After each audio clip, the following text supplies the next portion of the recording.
Good morning. How are we all today? So yes, I am back live, hopefully back to some degree of normality. So today I'm talking about 3 free marketing activities that you can use in your business, particularly for professional service-based businesses, but this can apply to any service-based businesses really, and probably could even apply to retail and product-based. But okay, so what are the 3 free marketing activities you can use? Number 1, email marketing. Now, the key thing with email marketing is generally that is used once you've already got some contacts. So you've already formulated a list in some way.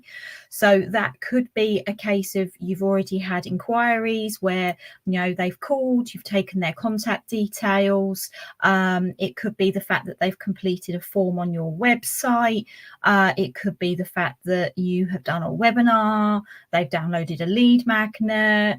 All of these things is where you have collated emails. Now, the key thing in terms of marketing that I think often people will forget is that when you are marketing, you are 9 times out of 10, you are marketing to people in a environment where they might know of you, but they don't know enough about you. And that's where, to be able to get them to buy from you, you need to build the whole know, like, and trust principles. And this is where the email marketing is a really key part. So they obviously already know you, to have already provided you with an email address. And they must like you a little bit to have even given you that information. So the key part with email marketing is it's about building that trust. You are providing value to them. Now, it's not about constantly bombarding them with sales pitches, because we all hate it. What we want to know is we want to learn. We want to be able to gain extra knowledge, particularly as a professional service-based business. So whatever you are doing, if somebody is trying to, build that whole trust relationship with you, they need to do that by demonstrating what value they can provide. So whether that is content, whether that's testimonials, whether that's demonstrating their credibility through that, they've got a newsletter where they're updating you about what's happening for them. For example, in a newsletter, you've just won an award and you want to shout out about it. Now, the key thing is what you don't want to do is make it too much about you've got to make it about your customer. So what is it that the customer or your client or prospective client wants to hear? So Gary Vee has written a book, which is a very famous book, called Jab, Jab, Jab, Right Hook, right? And the whole essence of that is the jab is providing value. The right hook is then for a call to action. So if you don't know, a call to action is literally what it sounds. It's a case of getting whoever you're emailing to take action. Now, 9 times out of 10, you will put what's called a soft call to action when you're providing the value, but it's more about them trying to communicate with you rather than necessarily a sales pitch or putting your offer out or anything like that. So for example, so you're doing jab, jab, jab, right hook, value, value, value, call to action. Or if you want to look at it as thought leadership, thought leadership, thought leadership, call to action. So the key thing is your email is giving value. There are a number of email sequences that you can use also. Now, I'm just particularly talking about whether you're using a newsletter or maybe what's called a long-term warming up sequence, which is where you're doing each week a piece of value. As I say, value, value, value, call to action. So that is one thing you can do for free. There is software like MailerLite that you can have up to 1,000 contacts and it doesn't cost you a penny. All it costs you is your time to set it up. So the one piece of advice in relation to your email marketing is gather a list of all emails. Now, bear in mind the rules of GDPR. So they need to have consent, and you need to have either a legitimate interest or they've given consent. Now, usually if they've signed up into a contact form, you've got their consent in that way, but make sure you comply with GDPR rules when you are using those email addresses. Okay, so number 2, social media. Now, social media There are so many different platforms, and I don't intend in this live to go through every single channel. I want to just talk about it in a general context. So what I would always advise you to do is start working with one particular platform, one particular channel. Now, you can put your content over across other channels, but often what happens is there is a different style that's required for each channel. Now, I do a kind of a blanket where when I create something, I generally put it across all channels, just so that there is something that is sitting there. But what you should really be doing is be looking at what type of content goes on each channel. So think about what your target audience is and where are they likely to be congregating, and therefore which particular social media channel is likely to be the most suitable. For professional service-based businesses, depending on what you're doing, so accountants, you are looking for business owners. So if you're looking for business owners, LinkedIn is going to be probably the key place for you to be going. Now, law firms, if you're working with individuals, say, for example, family clients, then places like Instagram and Facebook could be a really good place for you. But if you're obviously as a law firm, because law firms will often have more than one target audience. So you may well have, in terms of your individuals, like your family law clients, they could be in terms of on Facebook, but your business owners that you're going to need for the business side of what you're potentially targeting, if you're a typical high street practice, you're then going to be looking on LinkedIn. So focus on one platform and get it right. Now, the key thing in terms of the platform, particularly, let's say, for example, with LinkedIn, because I think a lot of the professional service-based businesses that I'm aiming this at is likely to be using LinkedIn. The key thing is make sure that you are connecting to your ideal client. So do a search and actually start a connection campaign. There is software out there. Yes, some of that software will cost you money, but if you're wanting to do it for free, just start connecting with people who are in your ideal client. Do a search, start connecting. Even if you're doing, say, 10 connections a day, just to literally be building those connections. But don't just leave it at a connection. What you also then want to do is start having conversations. Now, there are particular tactics that you can use. Now, I've known that some businesses have used things like a straight to a point campaign. Now, I don't know about you, but whenever I get a sales pitch when somebody's not even had a conversation with me on LinkedIn, I get annoyed with it. So think about in terms of your ideal client, are they going to respond to something like a straight to the point? Or I would tend to take more of the tactic of just start having a conversation with them, finding out a bit more about what they do, you know, some of the challenges they're having, talking about the weather. Just have conversations, because that's ultimately, people will buy from people. And if you know, it's going back to that whole principle of know, like, and trust, right?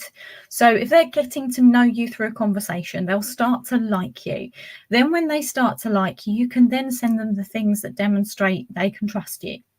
You know, it could be a case of you send them a free download, or, you know, you guide them to where your testimonials are, you know, but have conversations. Ultimately, relationships begin with, they are based on connection, and connection means actually having those conversations, getting to know one another.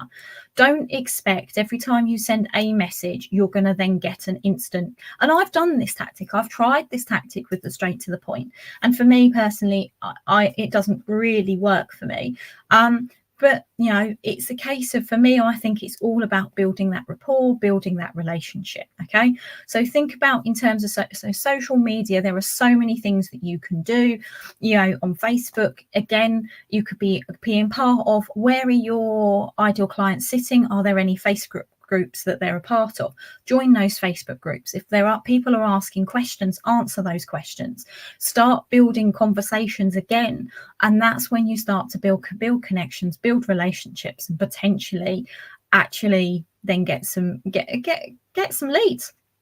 Now, obviously, this does take time, but I'm talking about free strategies here. So generally, anything that is free, it will take a bit of time. Okay, so the third one is in relation to your website. Now, a lot of people, there are different ways to look at a website. So a traditional website is like your storefront. It's like a brochure. It's demonstrating the offers that you have. right? But actually, nowadays, a true website should have so much more to it. It shouldn't just be a case of what your offers are. It should be about, again, giving value. So there is a book called They Ask, You Answer. And this is all about, again, putting content on your website that answers the questions that your ideal clients have. And that should be the basis of your website. Now, in theory, a website you can build yourself on free platforms. WordPress doesn't cost you anything unless you're buying additional plugins. You don't necessarily have to pay. Now, it depends on how creative you are. Now, if you've already got an existing website that's been pre-built, you can then start updating that, and you should have access to the back end of your website so you can make changes. And the best way in which you can do it is by using things like blogging. Now, blogging is in essence creating articles, asking the questions your audience want to know. Now, where the real art in blogging comes in is where you are then using what's called search engine optimization, SEO. Now, people often throw this phrase around, and a lot of people can find it daunting. Even I found it daunting until recently, where somebody has actually taught me a huge amount about it. And in all honesty, it's now started to click.